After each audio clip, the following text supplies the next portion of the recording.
How clean was today, boys and girls? I'm going to break down two really good trades today. Actually, on the S&P, on the ES. Now, what I've been saying to people inside the community recently is that it doesn't hurt to look at multiple products at once, have multiple volume profiles on the chart at once. The Nasdaq had plenty of really good B rank setups today across the levels from the developing profile and all that. Gold had a lot of A rank setups today. Gold was really, really nice for the New York session. Super clean, really good range back and forth. And ES also had the two of the most cleanest A rank setups, both of which were not fake outs, both perfect trades. So if you're only hunting those quality setups, those A rank setups, don't be afraid to have a look at more than one thing at once, right? With volume profile, things are simple enough. You can have them all open at once and just watch. See when one's approaching and setting up an A rank, take the A rank, call it a day. So I'm going to break down the ES A rank trade today. The S&P is a lot more forgiving if you're trading, really anything, but I was going to say volume profile. But if you're trading anything, the ES is a much more forgiving thing to trade than just purely trading the NASDAQ. So if you can have a look on the chart here, this is the New York session starting here at 9:30. You can see I've highlighted two trade setups here, both of which were A-rank volume profile trades. So let's go into these now and break them down. So we've got the overnight profile on the chart and the previous day profile on the chart, right? So there's yesterday's New York, and there's the most recent overnight. Extended those levels forward. Yellow levels are the yesterday's New York, and the gray levels are the most recently closed overnight session profile. So that's good, right?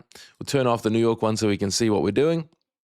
All right, so you can see off the open here, what happened is the market came up to the overnight value highs and faded right off that, right down. It cut through all the levels. But like I said, if you're using the developing profile, you wouldn't have been stopped out in any of those. You wouldn't have even taken those trades because, of course, you want to wait at least half an hour for that profile to develop.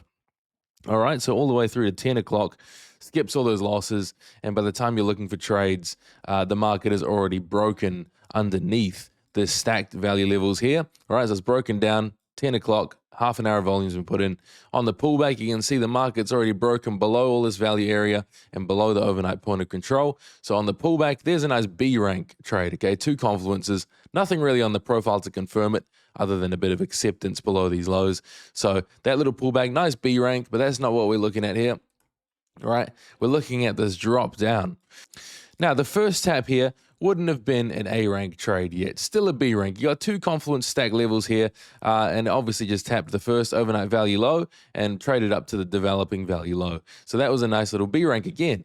But the reason the next tap here, when it traded into those levels as an A rank, is because look at the profile. When it trades down and dips down into these levels, you now have the developing profile showing the value area low, all right? And it's given us this sort of even distribution across this lower range in between this channel here. So that's an extra confirmation that we can now add and say, cool, there's a concentration of volume in the middle as it approaches the edge of that sort of bell curve that's trading into two stacked levels that makes it a stronger trade to go long from this low down here. So getting long at these lows, I've been using about a 30 tick stop loss on ES lately. So 30 ticks on ES.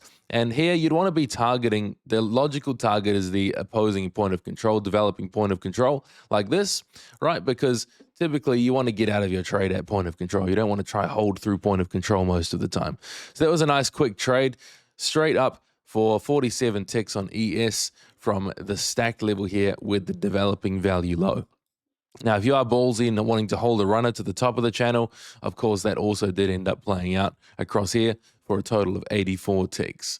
Now, the exact same thing happened on the other side super cleanly. So if we pull it across here, okay, as it traded up into these double stacked levels on the upside, okay, you have the same thing. Previous day point of control, overnight point of control, two levels stacked together right here, okay, across this channel.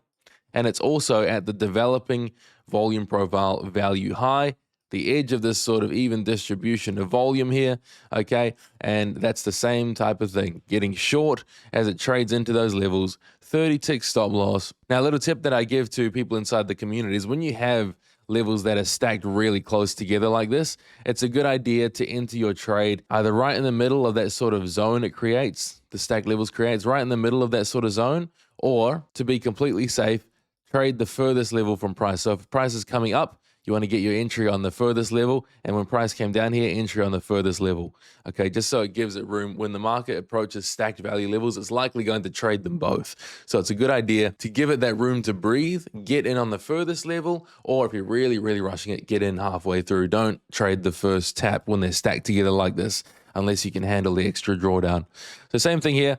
All right, entry short, 30 tick stop loss, which is behind the stack levels and outside of the value area here. And this trade initially had a bit of small of a risk to reward, more of a 1-to-1, okay? Trading down to that POC right there is your first logical target. But like I mentioned, with the even distribution range here, it's not totally unreasonable to hold to the rotation of the full range, which of course it did go through to here for around 91 ticks to the first tap of the opposing level. And it actually did the same thing again, that same long setup down here again, a third time. All the confluences were there. Okay, a long trade, got that same reaction, but you can watch what happened on the profile here, which would be an early sign for your exit. That POC, as it traded up into the middle of the range here, watch what happens with this POC. Boom, right at this point here, the POC shifts to the downside, signaling it's a good time for you to exit that trade. If you tried to keep holding to the old POC, that would have come down and eventually stopped you out. Really nice setups on ES today. Don't be afraid to watch more than one thing. NASDAQ still gave plenty of good setups today, but they were B-rank trades. Gold and ES gave A-rank trades quite a few times throughout the day. So if you're wanting to hunt for those quality setups, don't marry one product. I know the common cliche advice is, only focus on one thing at a time, but it's easy enough, guys. It's easy enough with volume profile to have all the profiles on three things: gold, NASDAQ, ES, and just watch for which one sets up the best quality trade. Trade whatever gives you the best quality trade. I've been doing that on stream inside school this week, watching multiple products and just looking for the A-rank trades. And that's how I ended up catching my big gold runner trade yesterday as well. Was watching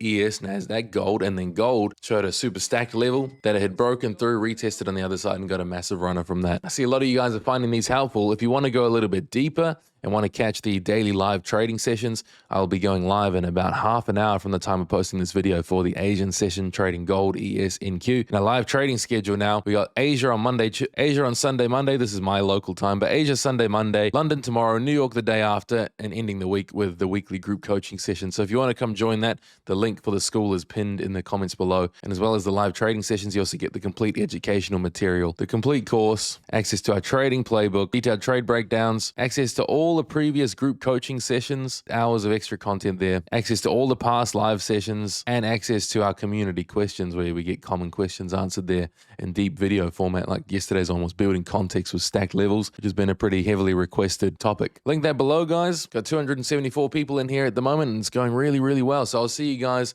either inside the school community on the trading session soon, or see you again tomorrow.